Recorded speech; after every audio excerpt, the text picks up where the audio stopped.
Allez, zou, c'est parti. Petite vidéo, donc c'est particulière parce que j'ai repris une espèce de Camponotus. Je sais pas si vous allez deviner ce que c'est au loin. J'ai repris des Camponotus singularis. Seule espèce de Camponotus qui me résiste. C'est-à-dire que c'est la troisième fondation et ça sera, je pense, la dernière. C'est-à-dire que si je... Tant pis, si je la réussis pas, j'oublie cette espèce, mais c'est la seule espèce de Camponotus que je n'ai pas réussi sur une période de, on va dire à peu près 7 ans d'élevage, ce qui est pas énorme, hein.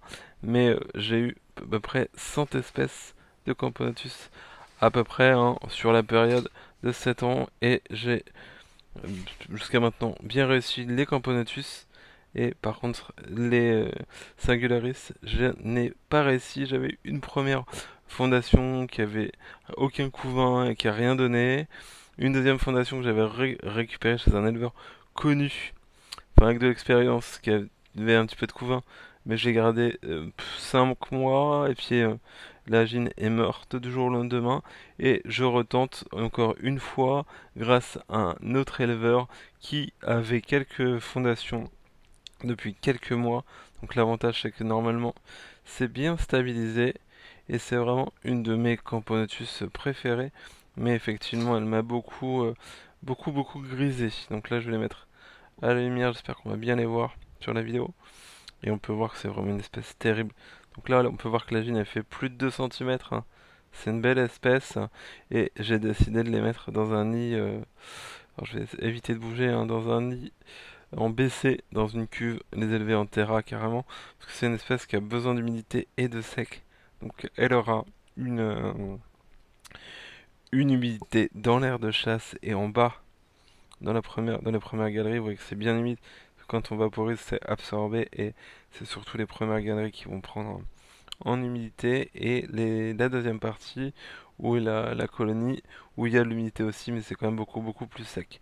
Donc là, on va pouvoir voir l'Onam lagine. Je vais essayer de la mettre à la lumière. Vous voyez comme c'est trop beau. C'est vraiment une belle espèce, hein, donc très grosse, avec un corps gris-noir assez poilu, des reflets bien dorés et une tête bien rouge sang. Là, on a donc des ouvrières, des majors. Donc le problème de cette espèce, c'est que c'est une espèce qui est souvent pillée, hein, dans la nature, les Asiatiques. Il est pillé malheureusement et c'est pour ça que c'est toujours un peu une galère. Alors, je vais tourner parce que là, on voit que dalle. Voilà, c'est peut-être mieux comme ça. Et franchement, c'est une espèce qui est vraiment sublime et que j'aimerais tellement réussir.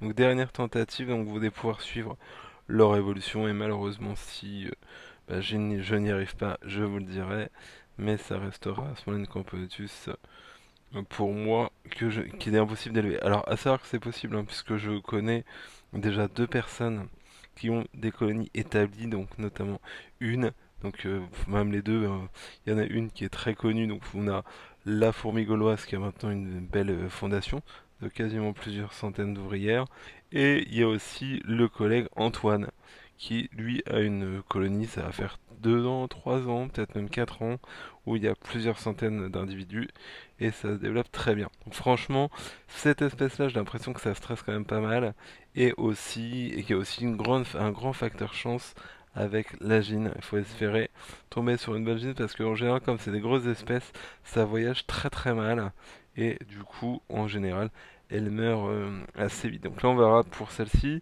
Si déjà ma gine dépasse les 1 mois, c'est que ça sera déjà plutôt bon signe. Donc on va voir ce que ça va donner. Je croise fort les doigts et on verra bien que tout ça va donner. Voilà un peu pour ces magnifiques Camponotus que j'adore. Donc Camponotus singularis, grosse espèce, hein, donc gine qui fait facilement 2 cm 3, 2 cm 4 en fonction des spécimens.